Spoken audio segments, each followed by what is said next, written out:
Welcome to Webinar 10 in our 12-part Value Gap series, where Mike Clark and I teach business owners and their advisors how to, among other things, maximize enterprise value, navigate a successful sale, and prepare mentally, emotionally, and financially for life after the sale. Today's topic is the psychology of the sale, navigating the emotional and mental transition of exiting your business. So let me set the stage with a question. What does your calendar look like 90 days after your business sells? I want you to think about that for a second. Not day one, day 90, 3 months after the sale of the business that you've spent years and perhaps decades building. So it's day 90 and the phone has stopped ringing, the payroll responsibilities have ended, and you no longer have to manage employees, sales pressures, cash flow management, vendor issues. What does your calendar look like at that moment? John, it's an interesting question because most business owners don't even have an answer. So if you're watching this, you're not alone. I asked a business owner this yesterday, 57 years old. What are you going to do after this? And John, interesting. We're going to talk about this here in a second. His response was, I'm not sure, but I'm sure golf and fly fishing are on the roster. And him and I had a conversation, but we'll get into it here in a second. So for these owners that are listening to this, whether live or the recording, this is for you, right? Because if you're inside that 1 to 5 year exit, and if you don't even know if you're in the 1 to 5 year exit, kind of window, I'm going to tell you that you are. So you should start preparing now, because the chances are is you've done the tax work, like you've got to your business to a place where it can be sold. You just don't know if it's available to be sold. But this is what this is for, because what we're going to cover today is the part that almost nobody plans for. And that means what happens to you, not your bank account, once that business is gone. And John just touched on this. Like what happens when the phone calls start and you don't have to manage employees anymore. But before we get into this, we always have a deal that we make with you guys. And that deal is we're going to teach you a framework for planning the personal side of your exit with the same rigor that you would apply to the financial side. And if that lands at the end, we'll ask you to schedule a time. It's not a sales pitch.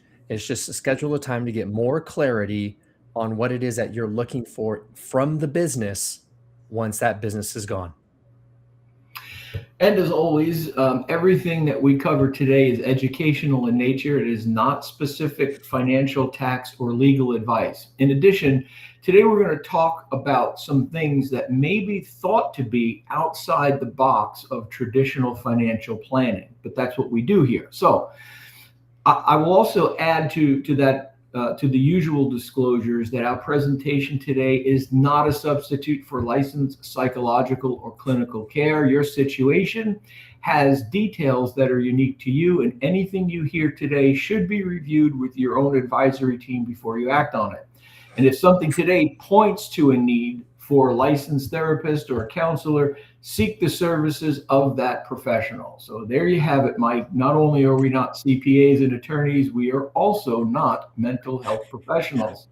Surprise. But speaking of mental professionals and psychological and clinical care, all of us carry around these myths and misconceptions about what it is our life means, about our business, all kinds of aspects. We have this belief system that is often not ours. So in every of these webinars, we like to call some of those myths out that we hear, and some of them you may align with, but we want to put them out on the table so that we're all coming from the same place. Because the first one is, I don't need to process my feelings. I just need a number. Well, the reality is you need both. And so we'll actually get into more of this one here in a second as we go through these couple of the myths. So myth number 2 is, I'll figure out what's next once the money's in the account. Well, too many business owners have this mindset. And the challenge with this one is that most business owners leave money on the table because they wait until the last minute to handle their exit. And so waiting until the last minute to plan the next chapter is equally as dangerous, because that goes into myth number 3. I've got hobbies. I'll golf, I'll be fine. And what I told the client that I spoke with yesterday is the reality is you cannot golf 8 to 10 hours a day every day. You cannot fly fish, John, 8 to 10 hours a day every day. You just can't do it. And I'm not saying this in the sense that I know that you can't do it. I mean that the data has suggested that no one can do this. It's eventually you're going to want to find something that you have a connection to.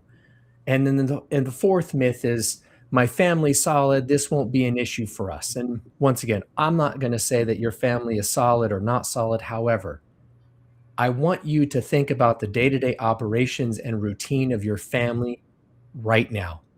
And that means with you in the business, building the business, and the time that you spend in the business, whether it's weekdays, weeknights, weekends, all of the above.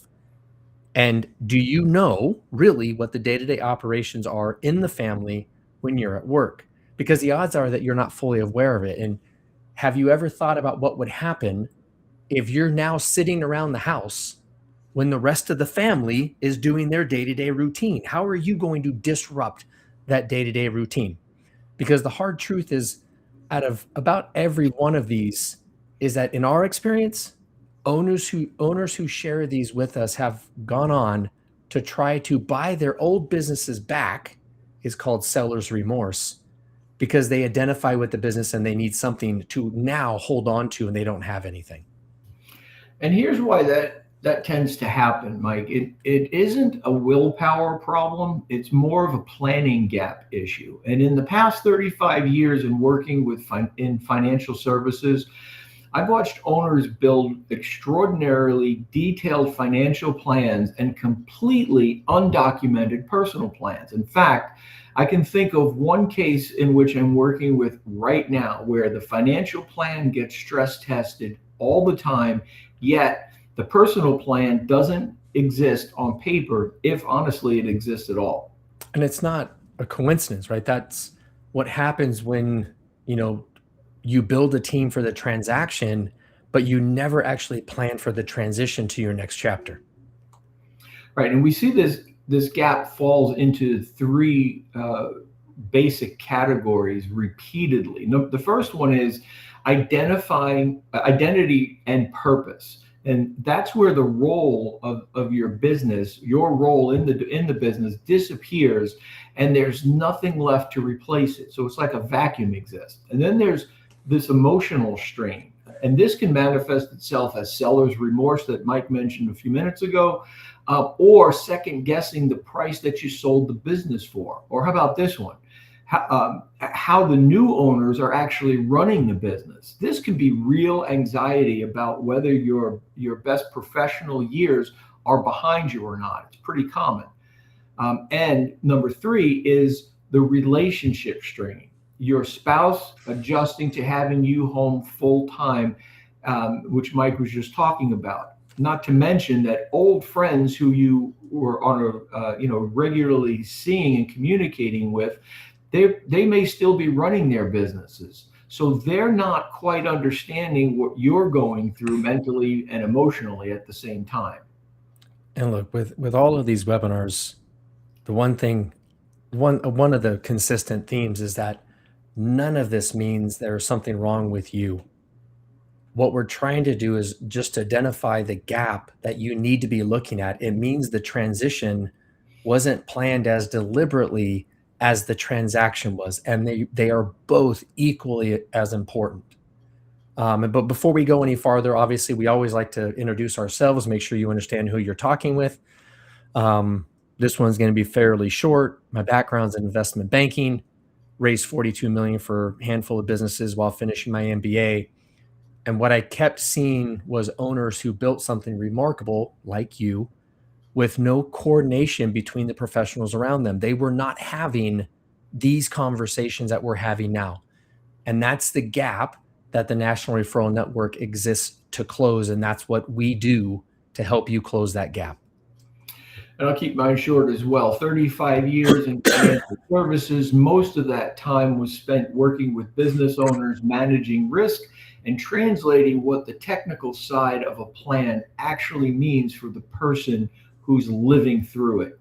So my role today is basically it's the same as it's always been, really, which is coordinating professionals involved in the mechanics with that plan, and also providing straight answers when something just doesn't add up. I often tell my clients that I'm not always going to tell you what you want to hear, but I'm always going to tell you the truth. And unfortunately, that might be a little rare in today's world. Well, John, honestly, that's what these webinars are designed to do. We're not here to be yes men, right? Right. We want to identify the things that others are not talking about for you to start asking better questions of the professionals that you work with. And if they can't answer those questions, well, you may need to look for new professionals. It's as simple as that. Right. Didn't mean to go on a soapbox right there, because here's the other side of this coin. What John and I were just talking about is that we all have scorecards in our businesses. The challenge is that the scorecard that almost every owner in this room is using right now is not the right one, right? In terms of this conversation, you guys have the scorecard for the EBITDA multiple. You guys have the scorecard for the deal structure, the checklist on the tax proceeds and how to optimize the business. Hopefully, John and I have webinars for that. All of that is necessary, but none of it measures whether you'll actually be okay the 90 days after you sell or the year after you sell. And that is what this is about. And the technical distinction here is this: a financial plan and a transition plan, they are not the same instrument. The financial plan measures capital. The other measures identity, relationships, and time. And most professional engagements, including plenty of some very good ones that we've seen through the years, they only build on the first one. Right. And getting the highest number on the term sheet is great. Losing yourself in the process after it's a win, well, I'm assuming that's a trade that you don't want to make. You don't want to lose yourself after selling this business that you've built for years. So here's what we built to close that gap. We call it the second act framework, because that's what it is. It is your second chapter. I don't know. I guess it could be your third or fourth. I'm not sure. But it is your second act. So there's 4 pillars. There's purpose, there's people, there's practice, and then there's protection. And what replaces your sense of purpose, what happens to the people whose relationship with you ran through your role as the owner, what replaces the daily structure and competence the business gave you, and who is actually on your team for the parts of this that aren't financial. But before we walk through this, once again, if we can show you why owners with more money than they'll ever spend still end up struggling a year after the close, and a framework to help build and prevent this, be open to the conversation at the end, because we're going to ask you to schedule a call. So I'm going to describe 2 different ownership scenarios that tend to walk into this situation that we're talking about. So profile 1 has a strong tax strategy. They've got a clean deal structure, and the personal side isn't written down anywhere, however. So it's a vague idea involving maybe golf, maybe a boat, fishing, traveling, figuring out the rest of that later. But what tends to happen is profile 1 is most of you who are viewing this right now. And that's not a criticism. That's just what most people default to. So profile number 2 looks quite a bit different. It's less about how much wealth is involved and more about the sequence. So let me explain what I mean. This owner does the same tax and deal work, but somewhere in the 1 to 5 years before the sale, they also map out their calendar, their sense of purpose, and the support team that will be around them. So in other words, they put all of this on paper with the same rigor as the deal itself. And in our experience, at least 12 months of a runway of time before the close of the sale, that tends to be the sweet spot, to be enough time to put real structure in place without turning it into another full-time project. Right. And the reason that John and I recommend this time frame is because you can't backdate identity work any more than you can backdate a tax election. Right? The window to build this deliberately is right now. The separation of your identity from the business. You are not the business. And so while the business still exists as the scaffolding that holds you up, that holds your identity, that is the time to rebuild something else. Because once that is gone, you're improvising in real time. And that's really during the hardest emotional stretch of this whole process. And so we want to get into the pillars. So pillar one is purpose. The business was never just a business. And I'm sure you know this. It was where your competence lived, where your decisions mattered, where you were needed, where you made the decisions, where you were at the top of your game. And when it's gone, that void doesn't fill itself. And the mechanics that Mike's describing here they're very simple to describe, but they're very hard to execute sometimes. Before you close, what you want to do is identify at least one structure. For example, maybe it's a seat on a board of directors, an operating role in a new venture, maybe a formal advisory position, something that gives the competence that you possess somewhere to go. It has to have an outlet. And I'm not talking about a hobby, although that's important too for a well-balanced life. What I'm talking about here is a structure with an actual purpose that has real stakes involved, at least initially. Now, you can always dial that back as you move forward, but going from 100 miles per hour, which is how most of us operate while we're running a business, to a dead stop, that has real consequences. And I'm going to give you an example of what I'm talking about. Think about driving a car at 100 miles per hour and coming to a stop by hitting a wall versus 100 miles per hour and simply taking your foot off the accelerator and coasting to a stop, or more likely a more comfortable speed. Now, that may be an extreme analogy, but I think you get my point. 100 miles an hour to death. Just yeah. Right. Well, it's an extreme example, I'll admit. So what we're talking about, like in practice, right? That tends to look like one of the small number of things, right? So like John mentioned, negotiate a short-term advisory or consulting role, right?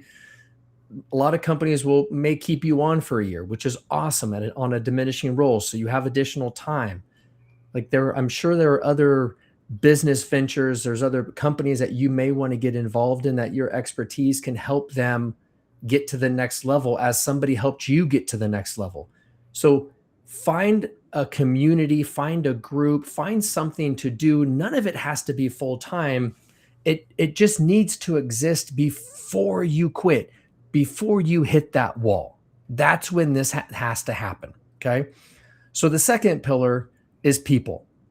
Every relationship that ran through your role as an owner changes the day you're no longer the owner, right? The employees who reported to you, family members who measured stability against your business doing well, even your golf buddies, who is, really a vendor. All of this has to do with your role as a company. And when you're no longer that owner, I'm not saying there's no reason to talk to you. I'm just saying that people tend to go where their business is, and you're just no longer in the business. That's right. I can give you hundreds of examples of that. But right. What Mike's talking about here is the mechanics of it is write down who in your life relates to you specifically because of your business role versus who in your life relates to you regardless of that role. That list should exist well before you close and not get discovered afterwards. And the one thing that's very easy to skip, and Mike alluded to this moments ago, is find people who've actually been through this before. And what I'm talking about here, I'm talking about formal peer groups for former business owners. Okay, for example, there's one called Tiger 21. There's another one, YPO Gold. These are just two examples. Of course, there's many, many others. There's others, but just know that they exist because owners like you they've exited the business and they aren't fully, they didn't fully understand or weren't fully understood by their friends who are still running their businesses. And the new owners aren't prepared for this. They're sometimes they're caught off guard by it and they simply unprepared to deal with it. And it's not a small thing, you guys. Like when you disconnect from what you've done for so long and you've disconnected from those people and they're now living their lives and they're not dependent upon you, that is a massive psychological shift and it's hard and it needs to be addressed. You need to have support. You need to have help getting through that. And it's way easier to do that in advance than it is, to John's point, once you hit the wall, because it's just not, it hurts. Okay. So the third pillar is practice. And so, like we've talked about, running a company is a set of daily competences, right? You have decisions, problem solving, HR, being the person that people come to make decisions. And that doesn't disappear because the P&L does, but it needs to go somewhere. That competence, that conversation, those decisions need to have an outlet. Yeah, so identify the specific competencies that you use most and find out where and how they transfer into other areas. For example, maybe it's consulting work. Maybe it's, being on a board of directors or some sort of community committee. Mentoring is a big one. Many of our former owner clients find great value in mentoring. And perhaps maybe even a smaller venture to get involved with. Either way, identify something before you're sitting in a house with an empty calendar. And what matters most here is the timing. It's not the content. In other words, you want to have a meaningful daily schedule, blocked hours for certain activities like exercise, reading, family, whatever mimics the structure that the business used to occupy and give to you is far easier to design before the calendar goes blank. Absolutely. Okay. So the fourth pillar, and this is the one that most people misread. This does not mean you build higher walls around your money, right? It doesn't mean you build higher walls around your emotions.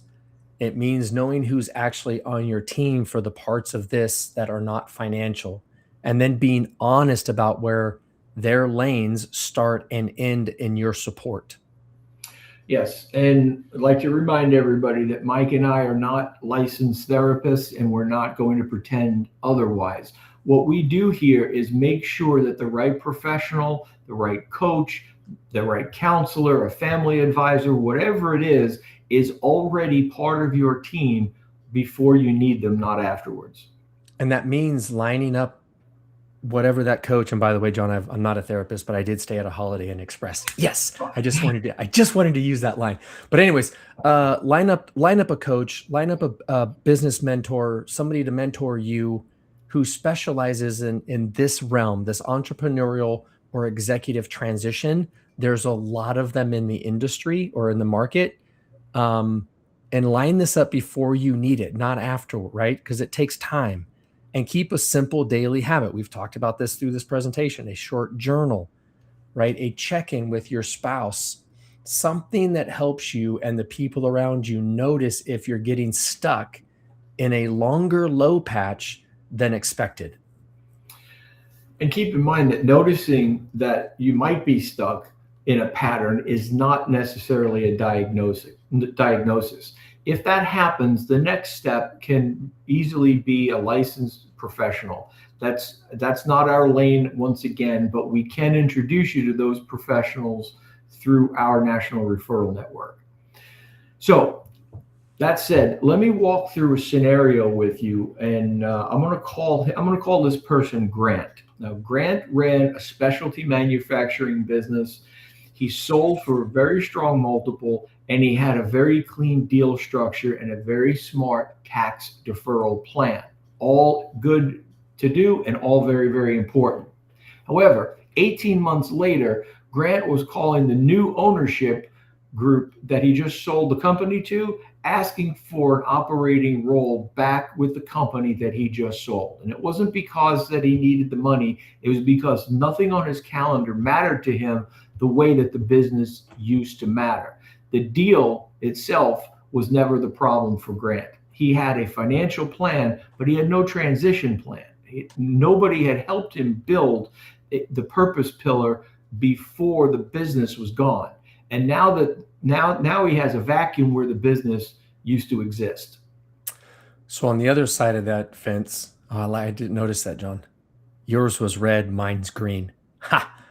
So let's talk about a second illustrative, and we use these illustrative purposes because we can't use clients' names. But these stories and these illustrations are part of our experience in working with clients. Okay, so we'll call this this scenario the Whitfields. Same, similar business size, multiple as Grant. The difference is that 18 months before they closed, they already secured a board seat for the owner at a regional nonprofit. They mapped out which relationships mattered independent of the business, and they actually had a business coach already in place. They also joined a peer group with other former owners. So they weren't the only ones in the circle who understood what that transition meant emotionally and psychologically, because they had those individuals to talk to. So 18 months after close, they weren't improvising like Grant. They were living a plan they already tested. The same money, the same deal quality, completely different outcomes. And I'm going to tell you that's not luck, right? That's the difference between planning for the transaction and planning for the transition.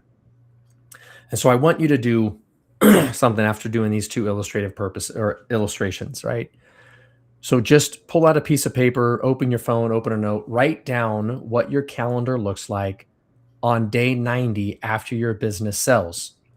And when John and I were going through this the other day, one of the things that came to my mind is you could do that, or the other side of it is look at your calendar right now and delete everything that's related to your business.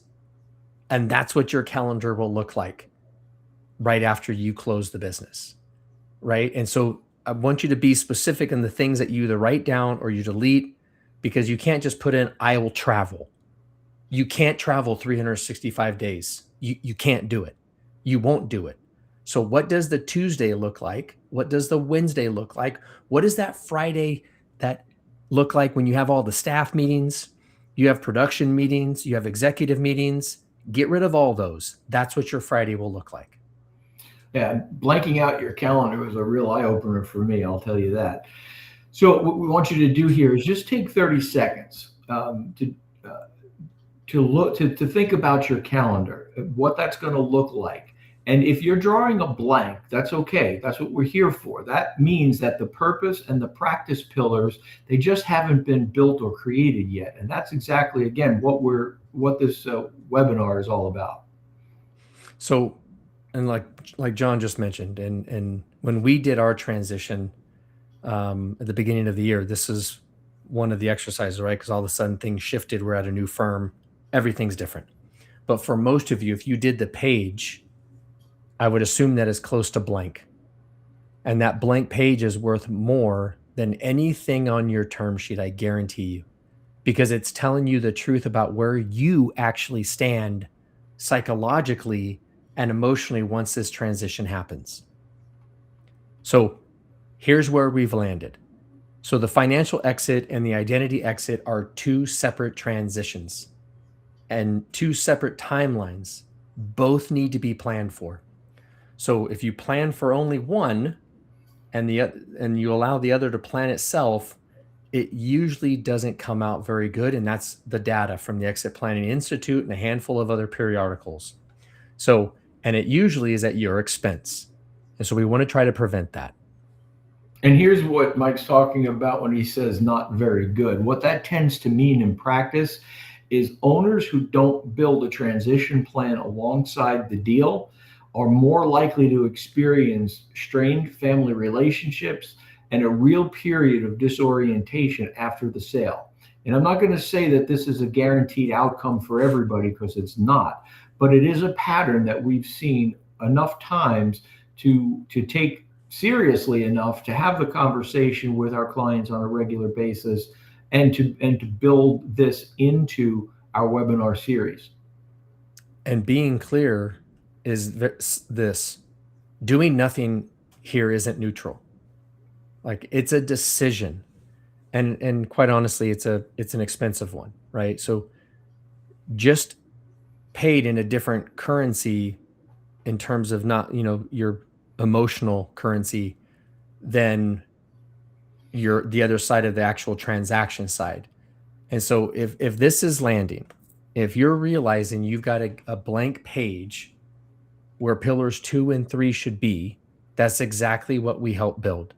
That's what we help do and help business owners get to that next level. So let's go back to the deal we made at the very start. I told you, if we taught you this second act framework and if it landed, we would tell you what the next step is. And what that next step is the value gap assessment. It's complimentary. We're not here to sell you a product. We're not here to sell you a service. It's a working conversation, not a pitch. And as we've stated many times here in the past, Mike and I are not valuation experts. We're not certified exit planners, and we're not licensed therapists. What we are is the coordination layer that we keep coming back to. We build the team around you and the tax strategist, the estate attorney, the coach, the family advisor, whatever your particular situation calls for, so that no piece of your exit plan gets planned in isolation. Mike likes to call it being the financial quarterback, and I think that that's an accurate description here. Yep, absolutely, right? Because what we'll go through is where you stand on all 4 of the pillars, right? The purpose, people, practice, and protection, not just your financials. Then we match you with the right strategic partner for whatever that gap is the largest. And it's not a generic referral, right? The right person for the right specific situation. And we're going to schedule that time with that professional, because most of the time we have their calendar links. So this isn't, hey, we're going to have a conversation and then what's the next step? Understand, we're going to have a conversation and we're going to tell you what the next step is. Now, whether you take action is on you, but we're going to provide that path. So you're going to leave the conversation knowing exactly who you should talk to next, and more importantly, what that conversation should focus on. And here's why that's important. Our network of strategic partners, if you will, that they exist because we've already vetted them. You don't want to be searching blindly for a family advisor in a potentially crisis situation, or at the very least, a coach at the exact moment that you're least equipped to vet one. Right. So think back to the page you started filling in a little while ago, right? The one for 90 days out. For most of you, my assumption is that it's blank. And so that's not a hypothetical exercise. That's an actual current plan for the most consequential 90 days of your life. And so the value gap assessment is where we fill in that page with you. And we don't leave with just a good conversation. We leave with a written map. It's not necessarily a formal written map, but it is a first step towards writing that formal map where you stand on those 4 pillars and exactly which one to solve first. And here's what you want to do that now instead of, eventually. We only take on a limited number of clients each month, because the matching that we're talking about here, it only works if we actually have the time to do it properly. And if you're inside that 1 to 5 year window, waiting has a cost, and it pushes back the start date on the work that already has a 12 to 24 month runway attached to it. So scan the QR code, schedule your time. I forgot to change the link on the bottom, but scan the QR code, schedule your time. It takes 2 to 3 minutes to get that locked in. And then we will be there. We will walk you through the process and get a better understanding so we can get you pointed in the right direction. And next time, hopefully you'll be joining us for webinar 11. We're getting close to the end here, but next time we're going to be covering advanced philanthropy and social impact, using your exit to create a lasting legacy. And that one's going to pick up right where we leave off today. Once purpose has an answer, that's often where it points.